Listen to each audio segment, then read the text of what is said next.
नमस्कार दोस्तों, stock market studies में फिर से एक बार आपको स्वागत है। तो आज यहाँ पे मैं बात करूँगा एक ऐसे कंपनी के बारे में जिसके चर्चे हमेशा आपको मैं करते आया हूँ और हमेशा करूँगा भी, क्योंकि इस कंपनी का जो बिजनेस का जो मॉड्यूल्स है और साथ ही साथ इस कंपनी जिस तरीके से बिजनेस करते हैं और इंडिया के जितने सारे बैंक्स हैं, जितने सारे पीएसयू बैंक है। देखिए, दो तरीके से बैंक होते हैं, एक प्राइवेट बैंक है और एक पीएसयू बैंक है। तो प्राइवेट जितने सारे बैंक होते हैं तो उनमें से इस कंपनी का नाम नहीं आपको देखने को मिलेगा।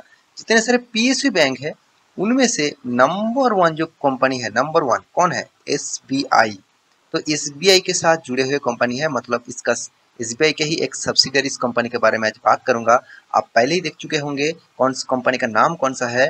कंपनी का नाम है एसबीआई कार्ड। तो एसबीआई कार्ड के बारे में आज बात करूंगा, क्योंकि आज के दिन इस कंपनी ने सबको चौंकाने वाला एक न्यूज अपडेट यहाँ पे किया हुआ है।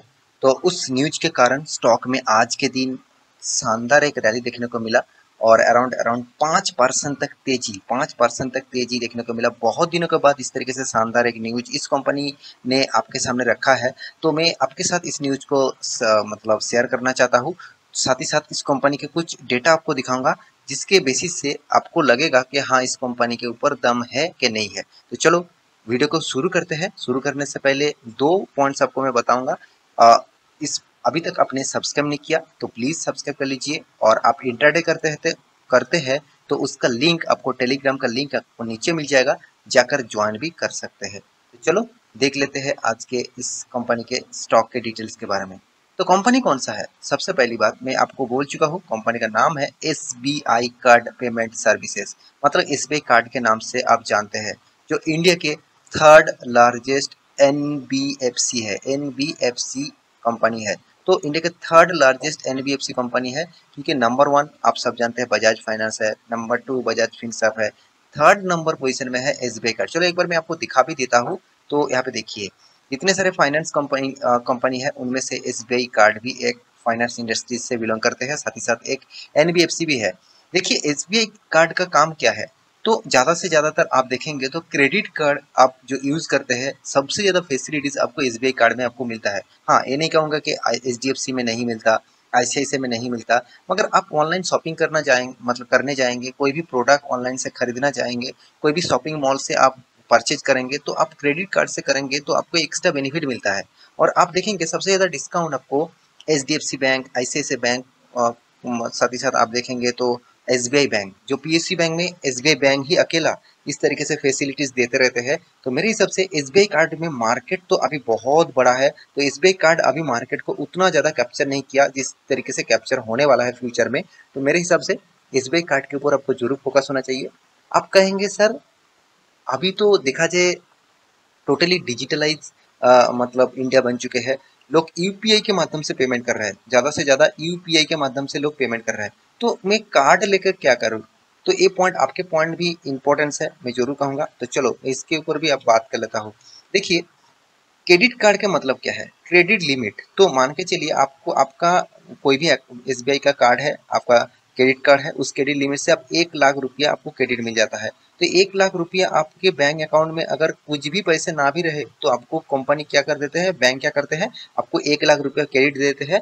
और अराउंड 35 to 40 डेज के अंदर वो पैसा आपको मिटाना होगा। अगर उस टाइम के अंदर आप मिटा देंगे तो आपको कोई भी इंटरेस्ट नहीं देना पड़ेगा। मगर एक पॉइंट आपको मैं यहाँ पे मार्किंग भी करना चाहूँगा, क्रेडिट लेना मतलब बहुत ज़्यादा रिक्सी जोन में आप जा रहे हैं। तो आपके पास लिमिट है, मतलब आप 35 डेज के अंदर पैसा चुका पाएंगे, इस तरीके से कुछ फॉर्मूला है आपके पास, तभी आप लिमिट लीजिए, तभी आप क्रेडिट लीजिए, नहीं तो छोड़ दीजिए। क्योंकि सबसे ज़्यादा इंटरेस्ट पे करना पड़ता है क्रेडिट कार्ड में। क्रेडिट कार्ड में अगर आपने इस टाइम के अंदर आपने पेमेंट नहीं किया तो 35% का इंटरेस्ट के रेट के हिसाब से आपको पेमेंट करना पड़ेगा। इंडिया के सबसे ज़्यादा पेमेंट रेशियोज और सबसे ज़्यादा इंटरेस्ट पेमेंट करना पड़ता है क्रेडिट कार्ड में। तो देखिए, फिर भी आप कहेंगे सर क्रेडिट कार्ड तो मतलब थोड़ा सा रिक्सी जगह है, तो इसीलिए लोग क्यों इस क्रेडिट कार्ड यूज़ करेंगे? देखिए, लोग ज़्यादा से ज़्यादा क्रेडिट कार्ड को यूज़ करते हैं क्योंकि क्रेडिट कार्ड में बहुत सारा डिस्काउंट मिलते हैं, बहुत सारा एक्स्ट्रा फैसिलिटीज़ मिलते हैं। तो वो जानते हैं इस क्रेडिट कार्ड से पेमेंट करेंगे तो मुझे एक्स्ट्रा बेनिफिट मिलेगा। मान के चलिए आप ऑनलाइन कोई भी बाहर की कंट्री से, मान के चलिए यूएस से कोई भी प्रोडक्ट खरीदना चाहते हैं तो आपको ऑब्वियसली क्रेडिट कार्ड यूज करना पड़ेगा। ऑब्वियसली क्रेडिट कार्ड के बिना आप कोई भी प्रोडक्ट खरीद नहीं कर सकते, तो इसका फायदा आपको जरूर मिलेगा। तो इसीलिए क्रेडिट कार्ड का डिमांड फ्यूचर में बहुत बढ़ने वाला है। तो इतने सारे बात में इसीलिए बताया क्योंकि उसका यूज कहाँ पे हो रहा है, किस बेसिस से यूज होने वाला है, तो उसके एक फॉर्मूला आपको मैं दे रहा था क्योंकि आपको अंदाजा नहीं रहेगा कि कंपनी कौन सा दिशा में जाएगा और किस तरीके से जाएगा। अगर उस फॉर्मूला आपके पास नहीं है तो आप फ्यूचर में बहुत तरीके से फंस सकते हैं, क्योंकि कोई भी कंपनी के ऊपर निवेश करने से पहले इस तरीके से डेटा और पैरामीटर्स को आपको चेक जरूर करना है मेरे हिसाब से। तो उसके बाद आपको लगे हाँ कंपनी के ऊपर निवेश करना चाहिए तो आप कर सकते हैं। तो चलो बाकी इन्फॉर्मेशन भी इस कंपनी के बारे में दिखा देते हो। तो आज के दिन इस कंपनी में 5% के आसपास तेजी देखने के पीछे कारण कौन सा है, तो चलो मैं कारण डिस्कस कर लेता हूँ। तो सबसे बड़ा कारण मुझे बहुत बड़ा कारण लगा, क्योंकि इस तरीके से कारण से ही मुझे लगता है कंपनी के ऊपर फ्यूचर में अच्छा खासा ग्रोथ देखने को मिल सकता है। देखिए रिपोर्ट आज के दिन का ही है और लेटेस्ट OLY जो न्यूज चैनल है, मतलब इसके माध्यम से इस डेटा को दिखा है, मतलब आपके सामने रखा हूँ। तो ऑब्वियसली मैं क्रेडिट पूरा देना चाहता हूँ इस न्यूज चैनल को। तो यहाँ पे क्या बताया जा रहा है, बिजनेस न्यूज के माध्यम से इस डेटा को फाइंडिंग आउट किया गया है, तो बिजनेस न्यूज को भी थैंकफुल है। तो SBI card partners with Aditya Birla finance to launch Aditya Birla SBI card. तो देखिए जब कोई कंपनी कोई और एक दूसरा बड़े प्लेयर्स के साथ जुड़ना चाहते हैं, जब दूसरे बड़े प्लेयर के साथ जुड़ते हैं तो उस कंपनी को भी तो फायदा मिलता ही मिलता है, मगर दूसरे कंपनी भी अच्छे खासे काम करते हैं। देखिए आज मान के चलिए SBI कार्ड खुद तो काम कर ही रहा था, अगर आदित्य बिरला इसके साथ जुड़ना चाहते हैं तो आदित्य बिरला का जो SBI कार्ड का जो मार्केट में लॉन्च करेगा तो उसका काम कौन करेगा, आदित्य बिरला खुद करेगा। तो वो कोशिश करेंगे उस बिजनेस को बढ़ाने के लिए, वो पूरा दम लगाएगा कि इस बिजनेस को बढ़ाने के लिए, क्योंकि जितना दम वो लगाएगा उतना ही रेवेन्यू उसका मिलेगा। तो इसमें फायदा किसको होगा, SBI कार्ड को, क्योंकि SBI कार्ड ही इसका पेरेंट ऑर्गेनाइजेशन होगा। तो यहाँ पे पार्टनर्स होना मतलब फ्रेंचाइजीज देना हमेशा फायदेमंद कौन होता है, जो पेरेंट ऑर्गेनाइजेशन होता है। तो देखिए यहाँ पे बड़े कंपनी के साथ जुड़ रहे हैं तो एक बिग पॉइंट्स है, तो मैं जरूर कहूंगा यहाँ पे देखिए gate latest articles and the storage business, मतलब जो बिजनेस जो लेटेस्ट LY के ऊपर यहाँ पे दिया गया है, SBI card India largest pure play credit card issues है, मतलब सबसे ज्यादा क्रेडिट कार्ड इशू कौन कर चुके हैं, SBI। देखिए आज अगर HDFC मतलब क्रेडिट कार्ड के ऊपर 2 साल तक पेनल्टी नहीं लगाए जाते, मतलब रिस्ट्रिक्शन नहीं लगाए जाते RBI के माध्यम से, तो आज HDFC के कार्ड सबसे ज्यादा देखने को मिलता मार्केट में। तो इस तरीके से रेस्ट्रिक्शन 2 साल तक लगा गया था, तो इसीलिए HDFC कार्ड बहुत पीछे चले गए और SBI कार्ड बहुत आगे चले आए। तो देखिए यहाँ पे मेरे कहने का मतलब है SBI कार्ड बहुत शानदार परफॉर्मेंस अभी कर रहा है। देखिए मार्केट लीडर HDFC भी है, तो फिर भी HDFC पीछे रहने के पीछे कारण मैं आपको बता चुका हूँ। RBI का जो रेस्ट्रिक्शन था, RBI का जो पॉलिसीज था उसके मेंटेन नहीं किया, तो इसी में RBI ने 2 साल तक उसको केस उसको लड़ना पड़ा RBI के ऊपर। तो उसके बाद वो फैसला जीत चुके हैं और अभी वो फिर से नया इशू कर रहा है। तो मेरे हिसाब से ये जो पॉइंट यहाँ पे SBI कार्ड के ऊपर देखने को मिल रहा है, जो आदित्य बिरला, तो न्यूज बहुत बड़ी न्यूज है मेरे हिसाब से। इस तरीके से न्यूज अगर आते रहेंगे तो कंपनी को भी फायदा मिलेगा, साथ ही साथ जितने सारे इन्वेस्टर इन्वेस्ट करके रखे हैं उसको भी तो जरूर फायदा मिलेगा ही मिलेगा। तो क्या अभी इस कंपनी के ऊपर निवेश किया जाए, क्योंकि कंपनी अराउंड अराउंड आप इसका चार्ट पैटर्न एक बार देखेंगे तो 5-6 मंथ तक देखेंगे तो अराउंड 12% तक लॉसेस कंपनी दे रहा है, और आप 1 साल के देखेंगे तो 16% तक लॉसेस, 5 साल में अराउंड करीबन करीबन 20% तक लॉसेस, और मैक्सिमम में करीबन 20%। तो अभी तो कंपनी जब से स्टार्ट हुआ तब से कंपनी प्रॉफिट नहीं दिखाया है, क्योंकि कंपनी का हालत लॉकडाउन के पहले ही कंपनी स्टार्ट हुआ था, उसके बाद स्टॉक में क्रैश हो चुके थे और उसके बाद धीरे धीरे करके कवर रिकवरी तो किया, फिर से मतलब जो इस तरीके से इन्फ्लुएंस रेट्स हाइक हो गया, और साथ ही साथ रसिया और यूक्रेन के बीच अभी जो सिनेरियो चल रहा है तो उसके कारण फिर से स्टॉक के ऊपर प्रेशर देखने को मिला।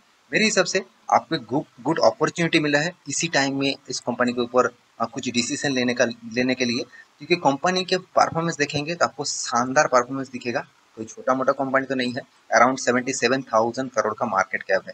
और बाकी पैरामीटर आप देखेंगे जैसे कंपनी का return of equity, return of capital employed आपको पॉजिटिव दिखेगा। साथ ही साथ कंपनी इनकम भी अच्छा कर रहा है। कंपनी का कर्जा भी देखा जाए तो फाइनेंस सेक्टर के हिसाब से बहुत कम है, क्योंकि 3% debt of equity finance industries में मेरे हिसाब से कम ही है। तो फिर भी कंपनी का हाथ में कैश नेगेटिव है, क्योंकि कंपनी अभी ग्रोइंग मूड में है। तो कंपनी खुद का जो हाल में जो कैश था उसको रीयूज कर रहा है खुद के बिजनेस के ऊपर। कंपनी का प्रॉफिट रेशियो के बारे में बात करें तो देखिए, कंपनी अगर खराब होती है तो हर साल में कंपनी प्रॉफिट को मेंटेन नहीं करता और हर साल में खुद का प्रॉफिट को मार्जिन बड़ा नहीं लेके जाता। तो मेरे हिसाब से इस कंपनी के ऊपर आपको तो टिके रहना ही चाहिए। आज शायद आपने अभी कंपनी आपको लॉस दे रहा है, अगर आपको 10 साल तक होल्ड करना होगा तभी आप इस कंपनी के ऊपर फायदा मिलेगा। तो एक बार रिसर्च करिए इस कंपनी के ऊपर, उसके बाद निवेश करिए। क्योंकि देखिए, इन्वेस्टर जो पहले 4% एफ के पास था, 4% डीएस के पास था, वो 12% डीएस के पास है और एफ के पास करीबन करीबन 10% तक होल्डिंग है। पब्लिक के पास 8% है। पब्लिक देखिए पहले 22% होल्ड करके रखे थे, अच्छे खासी होल्डिंग रखे थे, मगर उसको भरोसा नहीं है इस कंपनी के ऊपर, इसलिए वो निकल गए। देखिए, यही गलती करते हैं रिटेल निवेशक। जिस कंपनी के ऊपर रहना चाहिए वो उसके ऊपर नहीं रहते हैं, और जिस कंपनी के ऊपर नहीं रहना चाहिए उस कंपनी के ऊपर वो टिके रहते हैं और उसके ऊपर वो एवरेज करते रहते हैं। तो देखिए, मेरे कहने का मतलब है, कंपनी अगर अपने कंपनी के बारे में अगर आपका जानकारी है और कंपनी का बिजनेस मॉडल फ्यूचर में क्या करने वाला है उसके बारे में आपके पास जानकारी है, तो आप जरूर पैसे कमा पाएंगे। अगर कंपनी के ऊपर ना जानकारी, सिर्फ प्राइस देख के उस कंपनी के ऊपर निवेश कर रहे हैं तो आप बहुत गलत कर रहे हैं। क्योंकि आप प्राइस देख के निवेश करेंगे, चलो आज आप कंपनी का प्राइस देख लीजिए 1,000 के आसपास है, तो आप कहेंगे सर मुझे इतना हाई प्राइस में नहीं खरीदना है, मुझे 100-200 के रुपीज को कोई शेयर बता दीजिए। देखिए, 100-200 रुपीज का तो बहुत शेयर मिल जाएगा, मगर वो कंपनी का फ्यूचर क्या है उसका गारंटी कोई नहीं ले पाएंगे। तो मेरे हिसाब से किसी भी स्टॉक के कोई गारंटी नहीं होते हैं, मगर पॉसिबिलिटी होते हैं कि हाँ वो फ्यूचर में अच्छा काम कर सकते हैं। बाकी आपकी मर्जी, एक बार रिसर्च करिए उसके बाद निवेश करिए। मिलते नेक्स्ट स्टॉक लेके। इसी तरीके से वीडियो पाने के लिए चैनल को प्लीज सब्सक्राइब कर लेना, दोस्तों के साथ शेयर भी करना। मिलते नेक्स्ट स्टॉक लेके, तब तक के लिए अच्छे से रहिए, अपने ख्याल रखिए, बाय बाय।